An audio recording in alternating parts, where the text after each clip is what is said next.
सिखों के 12 बज गए।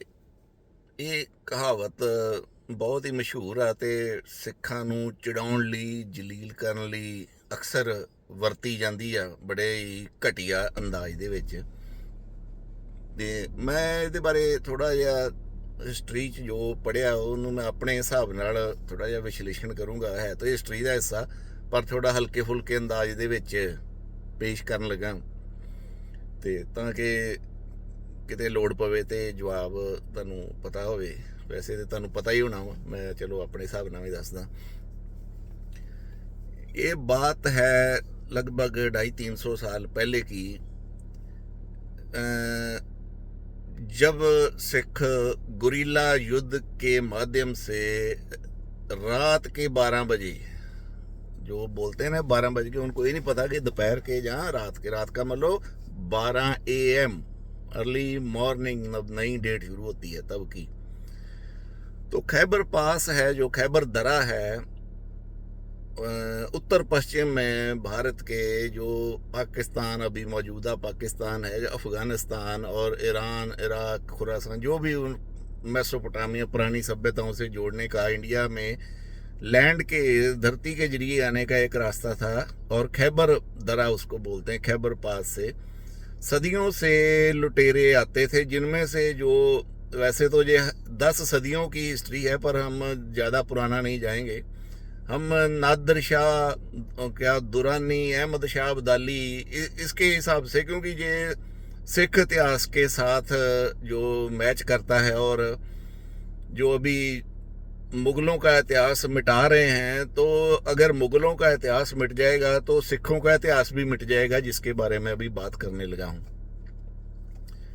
तो वो इंडिया, भारत में, हिंदुस्तान में सदियों से आते थे, इसी दरे से, खैबर दरे से, पंजाब से होते हुए साउथ इंडिया तक जाते थे। और उधर से जो भी मंदिर हैं, जो आज भी बहुत ही ज़्यादा अमीर, सोने चांदी से बने दरवाजे, मूर्तियाँ, अथा सोना चांदी, मतलब जो भी कीमती चीज़ थी भारत की, वो लूट कर बड़े बड़े गड्ढों में भरकर, जैसे आज ट्रक हैं तो वैसे, जैसे ट्रकों की कानवाई चलती है, ऐसे बड़े बड़े गड्ढों में भरकर घोड़ों, ऊँटों, बैलों के साथ खींचकर ले जाते थे उधर।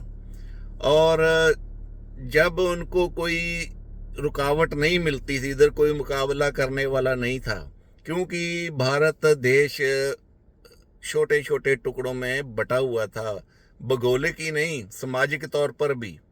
कुछ हमारे जैसे अछूत थे, दलित थे, और कुछ सो कॉल्ड बिजनेसमैन, कुछ क्षत्रिय फाइटर क्लास, और कुछ ब्राह्मण। तो ऐसे बांटा हुआ था, तो यूनिटी तो थी नहीं। तो उनको रोकेगा कौन? और रोकने से पहले ज़रा उनकी शक्ल सूरत पर थोड़ा ध्यान दें।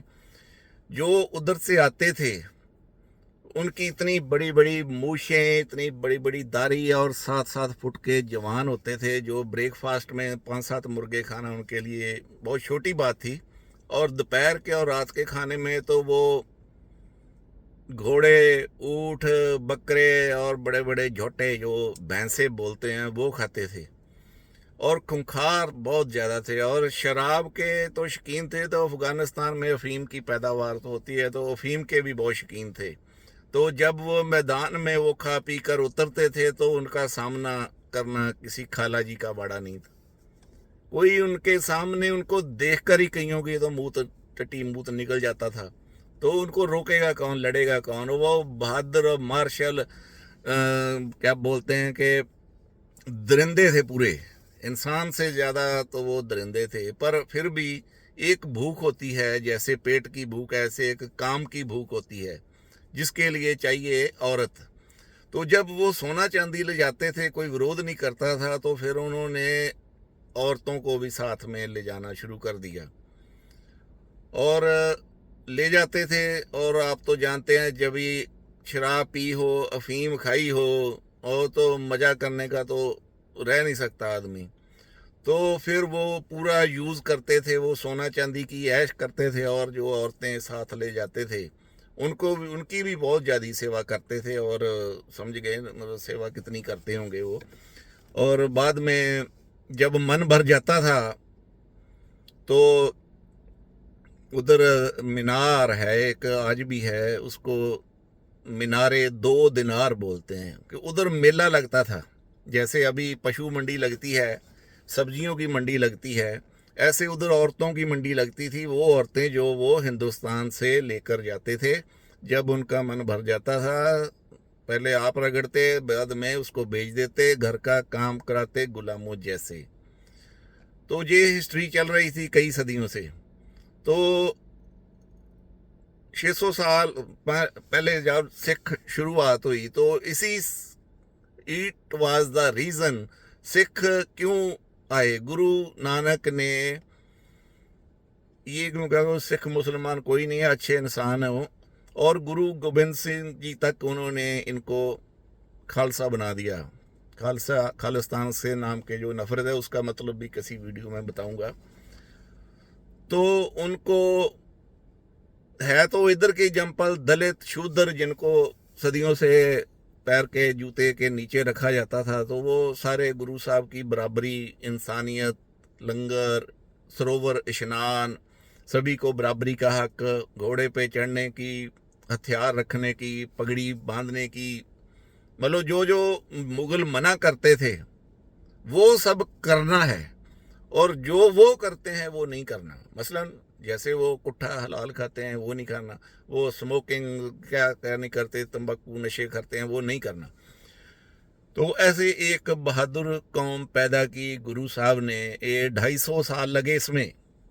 वैसे तो 6वें गुरु श्री गुरु हरगोबिंद साहिब जी ने ही मुगलों के सामने तख्त खड़ा कर दिया था और बाज घोड़े रखने शुरू कर दिए थे, पर ये निखरता निखरता खालसा पंथ 1699 ईस्वी में, वो भी सम्मत मुझे याद नहीं, उसमें पूरा हुआ।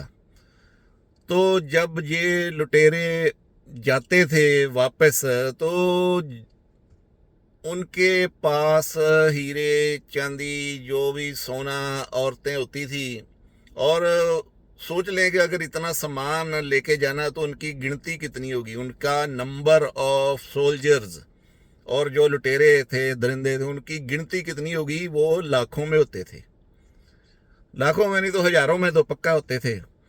तो उनका मुकाबला तो किसी ने किया नहीं हिंदुस्तान में 10 सदियों तक। तो सिखों को जो गुरु साहब ने आदेश दिया था कि सभी को बराबर समझना है, इज्जत सभी की बराबर है, और कोई भी नफरत ईर्खा ऐसा कोई काम नहीं करना। तो सिखों ने सोचा कि जो ये लुटेरे सदियों से लूट रहे हैं इनको रोकना बहुत ज़रूरी है। पर रोकें कैसे, इनकी गिनती इतनी कम थी, बहुत कम, और जो इधर के जो राजा थे, जो पहाड़ी राजा थे, वो भी गुरु साहब के समय से ही खालसा नहीं सजे। उनके मन में जो जात पात का था वो तब भी था, आज भी है, और मुझे नहीं लगता कभी निकलेगा। तो वो भी साथ नहीं देते थे। और जब मुगल सिखों को मारते थे, गल्लूगारा बोलते हैं जिसको, जेनोसाइड, के कुछ सिख औरतें बुजुर्ग बच्चे उनके हत्थे चढ़ गए तो उनको वो मारते थे। और जब ये पहाड़ों की तरफ जथा जाता था तो वो पहाड़ी राजे भी मारते थे, तो सिख जाएं तो जाएं कहाँ। तो ऐसे मरते रहे और गिनती में बहुत कम हो गए, पर हौसले बुलंद थे। तो फिर गुरिल्ला वार की शुरुआत की। किसी और को एहसास हो ना किसी ने बोला होगा, पता नहीं बोला कि नहीं बोला, अपने मन से ही इन्होंने सोचा कि इन लुटेरों को तो रोकना पड़ेगा। सोना चांदी लूटते थे, सोमनाथ के दरवाजे सोने चांदी जो भी लूटते थे वो ठीक है, पर हमारी इज्जत बहू बेटियां औरतों महिलाओं को नहीं ले जाने देंगे। तो पर उनका मुकाबला कैसे करें। मुकाबला करने का समय बिल्कुल जो सोचा तभी सिखों के 12 बजे थे। मतलब जब वो अफगान दरिंदे जो लुटेरे थे, जब अफीम शराब के नशे में रात को काम क्रीड़ा करके संतुष्ट होकर सो जाते थे, तो तभी सिख उन पर हमला करते थे 12 बजे। तो उन लड़कियों को छुड़ाना और जो भी वो लूट के ले जाते थे उसको छुड़ाना और लोगों में बांट देना। तो ये थे सिखों के 12 बजे का इतिहास के रात 12 बजे जब वो नशे में और काम में थक कर सोते थे तभी हमला कर सकते, क्योंकि गिनती इतनी कम थी, हथियार भी इतने कम थे और वो भी खुंडे हो जाते थे लड़ते लड़ते। एक तलवार है, नेजा है, ढाल है, वो भी खुंडे और टूटे फूटे होते थे। कई कई दिन खाना नहीं मिलता था, रहने के लिए गांव नहीं था, घर नहीं था, क्योंकि जासूस हर जगह थे और सिख कहीं भी नजर आए तो उसको मारकर उसका सिर देकर इनाम लेते थे। तो सिख जंगलों में पहाड़ों में रहते थे, घोड़ों की काठियों पर ही थोड़ा बहुता सो लें तो सो लें, अगर नहीं तो ना खाना ना दाना, कुछ नहीं मिलता था, ना आराम। तो इस हालात में गुरिल्ला युद्ध ही को एक रास्ता था और 12 बजे रात के ही सही समा था। तो जैसे जैसे ये बढ़ता गया और ये बात दूर तक गई, तो दूर तक गई क्या मतलब कि वो लोग अलर्ट हो गए कि जब रात के 12 बजते हैं तो सिख आ जाते हैं, ये टाइम सिखों का है। तो ये थी इसकी असलियत और हिस्ट्री। तो रात के 12 बजे सिखों के 12 बजते थे, दिन में नहीं रात में बजते थे। और वो इज्जत जो लूट कर ले जा रहे थे, जो धन संपत्ति, वो वापस घरों को भेजते थे। और वो जिस घर से लूटी गई थी सही सलामत पहुंचाने जाते थे तो वो भी कबूल नहीं करते थे लोग कि ये मुगलों के हरम में रह के आई है, ये अपवित्र हो गई, अभी इसको कैसे हम कबूल करें। तो उन बेचारियों का भी आसरा फिर सिख ही बनते थे, सिख ही उनसे शादी करते, ब्याह करते और अपनी ज़िंदगी आगे व्यतीत करते थे। ठीक, ओके, बाय।